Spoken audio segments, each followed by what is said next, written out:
abrir, a porta se fechou, não há mais o que fazer.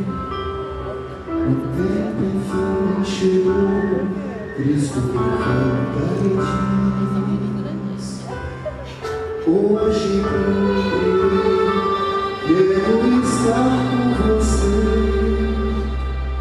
vou trazer-te junto a mim, vou fazer-te sorrir, te levar para um lugar que eu preparei. Que momento especial, que presente recebi, os meus filhos vão estar então feliz. Oh, vem Senhor Jesus, preciso te encontrar, eu quero tua face contemplar.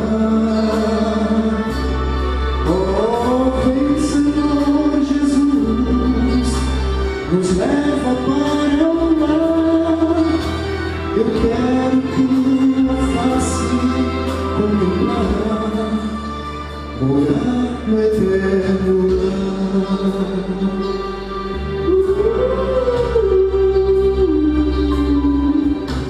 O que existe aqui não vai se comparar com que Jesus no céu preparou para você. Ele prometeu vida nova e nos mostrou assim: este é o sonho de Deus. Vou andar com meu Jesus, vou rever os que perdi. Como é saber que o mal vencido foi? Hoje sou merecedor, pois minha vida entreguei. No céu eu vou viver com meu Senhor.